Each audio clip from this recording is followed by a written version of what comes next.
The single, thin manila envelope resting on the polished glass felt like a landmine set for Senator John Kennedy. Jessica Tarlov, radiating cold certainty in her royal blue blazer, delivered the ultimate political dismissal, a demand for a televised cognitive evaluation.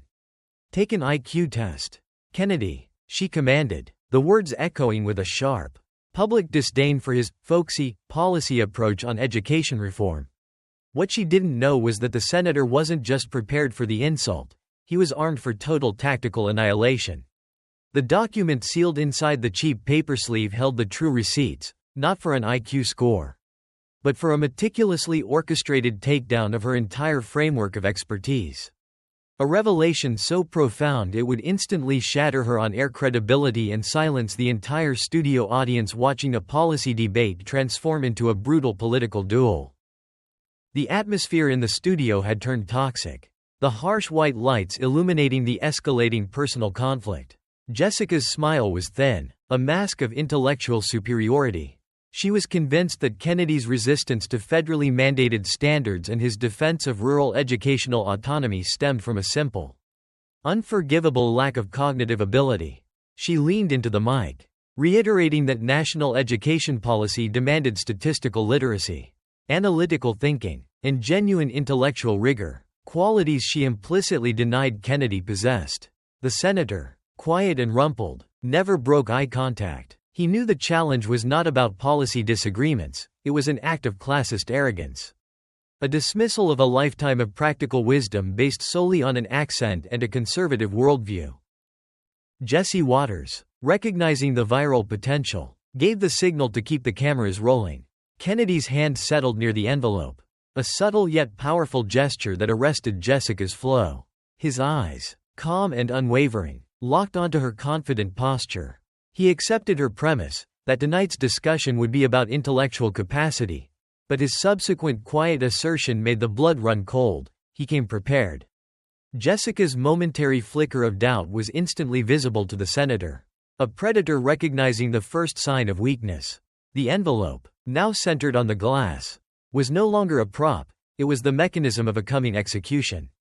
A physical testament that Kennedy had anticipated this exact brand of televised arrogance and had quietly armed himself for the inevitable public reckoning. The air conditioning hummed, but the room was already heating up, waiting for the crack of the seal that would decide both their futures. The air in the Fox News studio crackled with a tension that was thick enough to be physical. A sharp contrast to the manufactured cheer typically associated with primetime debates. Jessica Tarlov, immaculate in her signature royal blue, held court over the topic of national education policy. Her central thesis, delivered with the precise, clipped cadence of a seasoned intellectual, targeted Senator John Kennedy's resistance to a federal overhaul designed to standardize K-12 curriculum. She dismissed his arguments, rooted in local control and empirical evidence drawn from rural district visits, as dangerously anecdotal. Her authority rested entirely on the weight of statistical rigor and the sanctity of peer-reviewed academic research, placing herself firmly in the camp of indisputable expertise. Kennedy, across the polished glass desk, appeared almost deliberately unhurried, his posture a study in Louisiana patience. His gaze remained level, observing her escalating pronouncements not with anger, but with an unnerving calm that suggested profound anticipation. The debate quickly devolved, as Jessica intended, from a policy disagreement into a direct, personal assault on his mental capacity. She demanded a televised IQ test, a calculated line designed to publicly categorize him as cognitively unfit to legislate complex national matters. Her laughter, bright and sharp under the studio lights, underscored the inherent contempt she held for his seemingly folksy, non-academic approach to governance. The manila envelope, sealed and inconspicuous, rested precisely in the center of the desk before the senator. It was an anomaly, an unaddressed item in a meticulously staged setting. Jesse Waters, attempting to manage the palpable hostility, lightly acknowledged the severity of Jessica's challenge. Inviting the senator's response, Kennedy's head tilted slightly, a minuscule movement recognized by his staff as the precursor to a tactical counterstrike. His voice, a soft drawl that amplified the contrast between them, calmly dismissed her insult. He noted that while he had been called many things, incompetence was rarely one that achieved sticking power. Brad Stevens and Lisa Wong exchanged glances, the unspoken consensus being that the debate had passed the point of no return.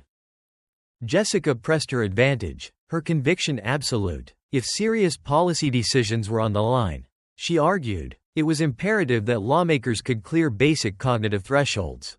She directly challenged his credentials, asserting that intellectual capability, the kind earned through graduate seminars and statistical training, was the only true substitute for the mere appearance of competence. Kennedy returned her intensity not with defensiveness, but with a quiet, pointed question. Did her insistence on a cognitive baseline truly mask a presumption that individuals who didn't share her academic lineage or speaking style were inherently unfit to govern? The silence that followed was charged, a moment of profound political scrutiny. She scoffed at the suggestion of bias, insisting that the demand was based purely on the quantifiable needs of data, analysis, and education. Kennedy's fingers subtly brushed the edge of the envelope. He agreed that those three concepts were central to the discussion, quietly affirming that tonight, they would address all three. The tension, rather than dissipating, solidified into a hard mass. Jesse Waters glanced at the control room, receiving the clear signal, keep rolling. Jessica, sensing the need to re-establish control over her own narrative, launched into a detailed breakdown of policy complexities, citing the requirement for statistical literacy and analytical thinking that she believed his public stance actively undermined. Kennedy nodded, his expression unreadable, letting her words hang in the air like a weather report she mistakenly believed was profound. He contrasted her academic white papers with his lifetime of dialogue with real-world educators and parents, the ones facing the genuine consequences of inadequate resources in rural Louisiana. Jessica immediately labeled his evidence as anecdotal, insufficient for running a national system. With a minimal, almost casual movement, Kennedy tapped the manila envelope once. He observed that she sounded remarkably certain for someone who had not been physically present in the environments she so confidently dismissed.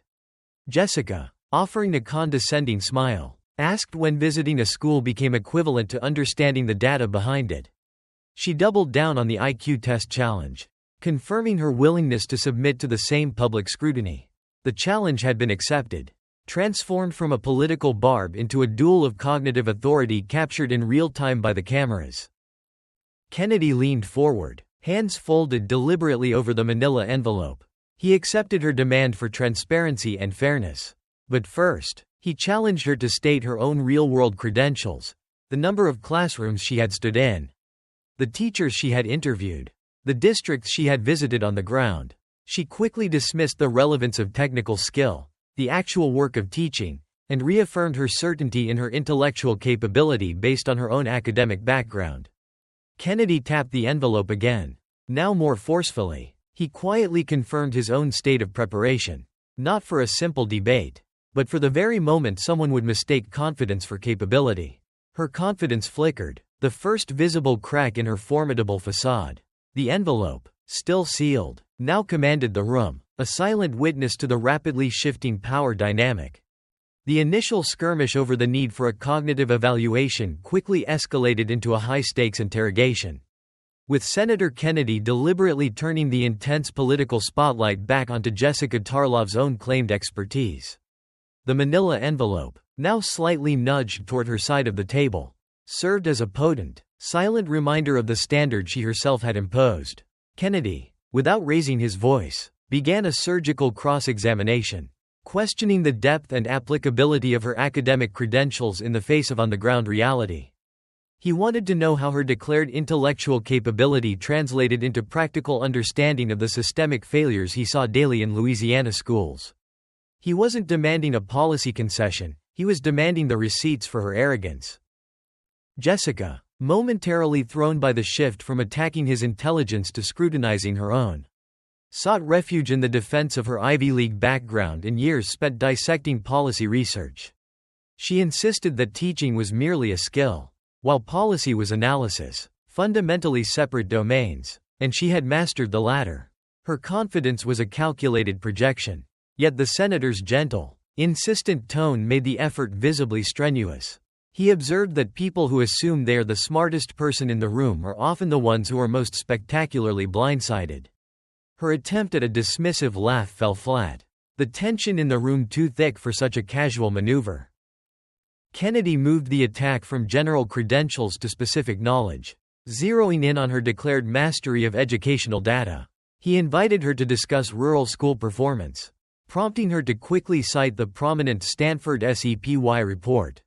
This was her comfort zone, a citation designed to prove her fluency in academic language. However, the senator immediately pressed for the report's limitations. This was a subtle but devastating tactical move. Anyone can cite a study. But true expertise requires recognizing a study's flaws and contextualizing its data. Jessica's immediate, noticeable hesitation provided the first genuine evidence of a cognitive crack in her armor. She stammered a vague acknowledgement of limitations, unable to name a specific one, confirming to the panel and the cameras that her knowledge was broad but potentially shallow, the hallmark of someone who reads about the debate rather than actively engaging with the research's finer points.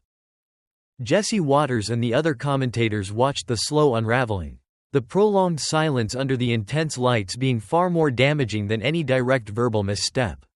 Kennedy capitalized on the vulnerability, reminding her that she had demanded a quiz on live television, and he was merely adhering to her standard. He broadened the scope, moving from a specific study to the fundamentals of analytical rigor she claimed to possess. He posed the essential question of distinguishing between correlation and causation in policy formulation. She offered the textbook definition. Correlation means two things are related. Causation means one causes the other. But when he pressed her on the practical, methodological steps for identifying causation in education research, her answer became evasive and defensive. Her protestations that she was not there to be interrogated were met with Kennedy's quiet, unyielding reply. She demanded he prove his intelligence, and he was simply asking her to prove hers. Her reliance on her degrees was dismissed as insufficient. Papers are great, Kennedy calmly observed, but they don't always tell the whole story. With a slow, deliberate movement that commanded the attention of every camera lens, he slid the manila envelope forward, the faint scratch of paper on glass cutting through the heavy silence. He confirmed that the envelope contained proof that he had indeed prepared for the exact challenge she had issued. Jessica swallowed, her earlier bravado giving way to palpable uncertainty. Kennedy rested his fingers on the seal one final time, forcing her to confront the gravity of her demand. He required her to formally acknowledge her premise, that she understood the profound consequences of her challenge. Her forced compliance, a tight whisper of affirmation, solidified the public terms of the impending reveal. The studio was now a gladiatorial arena, the lights hot, the atmosphere dense with anticipation.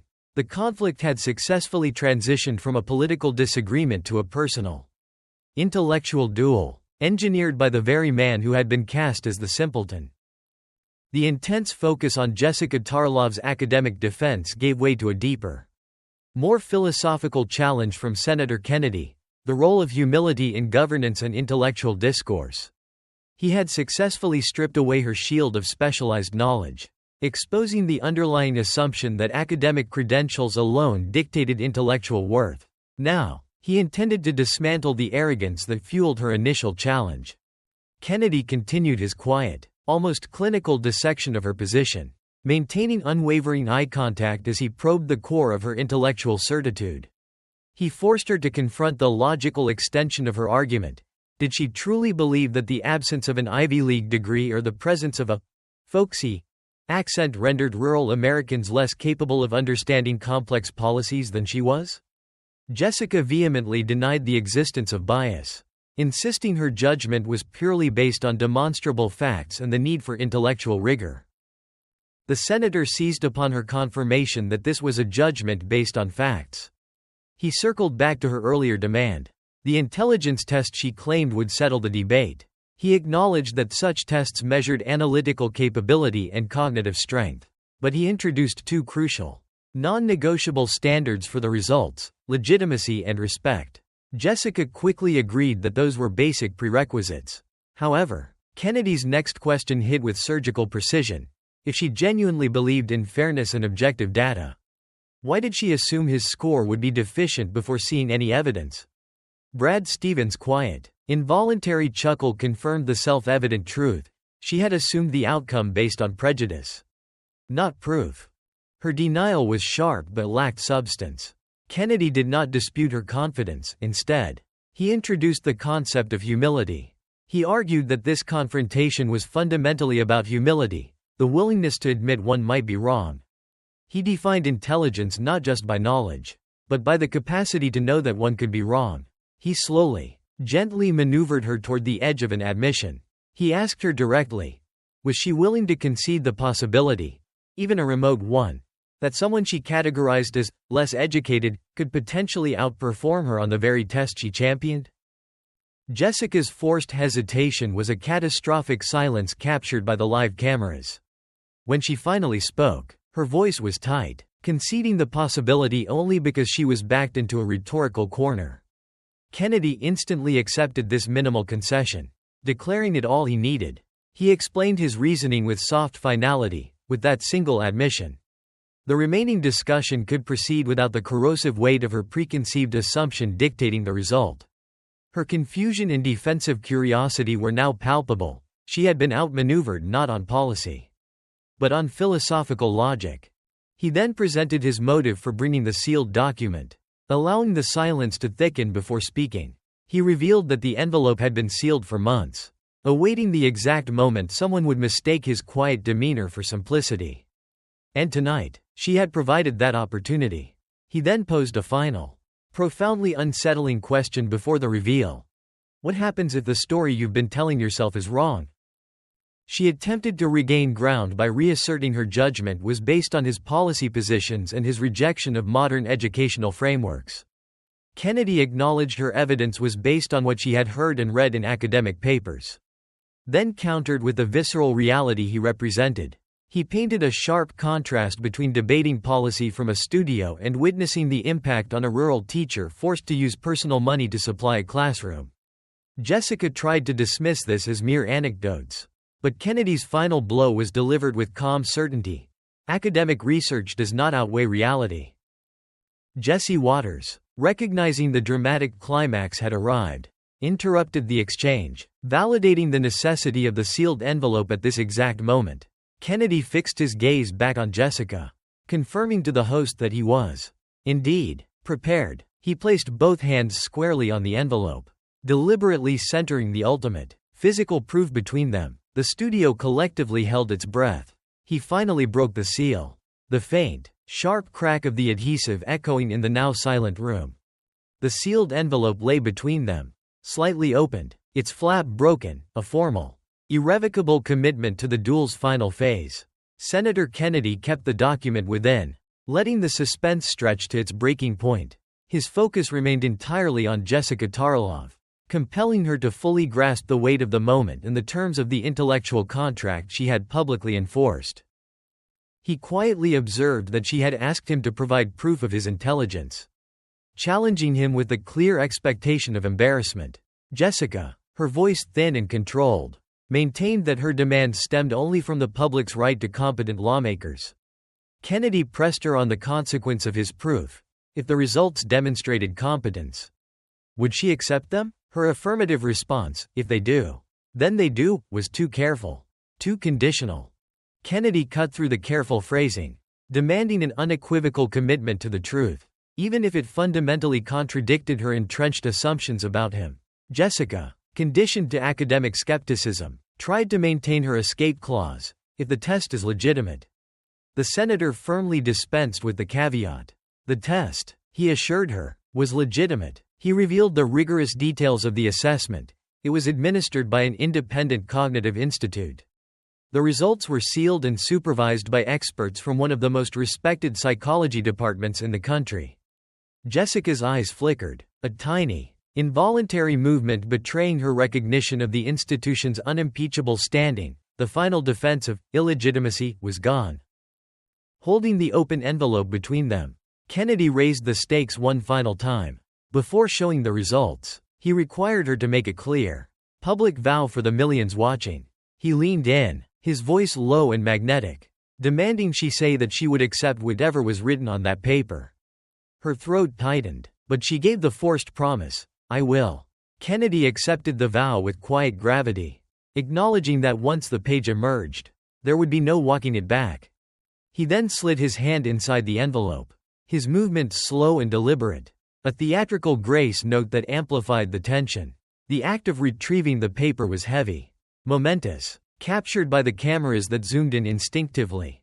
He withdrew a single, folded sheet of thick stock, official letterhead visible, but he did not immediately unfold it. He held it in both hands, allowing its silent, official presence to settle over the desk like a verdict. Jessica attempted to break the silence, but a slight lift of Kennedy's hand stopped her cold. He wanted the terms to be crystal clear. She had demanded proof. And before reading the paper, he wanted to ensure she understood the context of the challenge. He emphasized that accepting the result was not the same as respecting it. Brad Stevens murmured quietly, recognizing the senator's deliberate pacing. The rhetorical foundation for the coming reversal was being perfected. Kennedy finally, slowly, unfolded the document. The crisp sound of the paper opening resonated sharply, a sound that carried far more dramatic weight than its decibels suggested. The official letterhead and seal were now visible, lying flat on the desk. He did not read the score immediately. Instead, he maintained his unwavering focus on Jessica. Using the document as a physical anchor for his final argument, he reiterated the strict, independent supervision of the assessment, no staff involvement, no preparation sessions, no chance to influence the results. The evaluation, he confirmed, was not merely an IQ test for show, but a comprehensive cognitive breakdown, assessing analytical reasoning, verbal comprehension, spatial intelligence, working memory, and executive cognitive function. Jessica, her composure strained, could only manage a terse demand, "Read it." Kennedy inhaled, his voice steady. He reminded her one last time of the why. She questioned his capacity based on his sound, his lack of academic performance, and her assumption that he could not measure up. He acknowledged that he was accustomed to being underestimated. He lowered his eyes to the document, scanning the first line silently, his expression unreadable.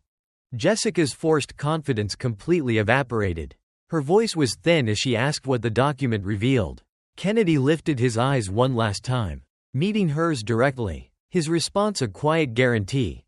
"What it says is going to change the way you talk to me."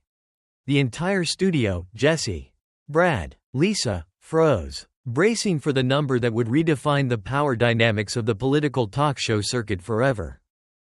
Kennedy held the unfolded document flat on the desk, allowing the official letterhead of the high-profile Cognitive Institute and the signature of the Harvard-affiliated psychologist to be clearly visible, ensuring the legitimacy of the evidence was beyond reproach. His voice remained steady, controlled, and quiet, the perfect counterpoint to the dramatic tension that had seized the studio. He paused just long enough for the gravity of the institutional endorsement to sink in. Jessica's earlier confidence was now replaced by a palpable dread, her eyes darting between the senator's face and the official document that contained her public fate. Kennedy began to read the formal assessment, methodically detailing the rigorous criteria used. He emphasized that this was not a simple, inflated score, but a comprehensive evaluation of complex cognitive functions, analytical reasoning, pattern recognition, logic sequencing, and executive function. Each technical term served to elevate the test above the superficial standard she had initially proposed, establishing a new, far higher metric of intellectual capability.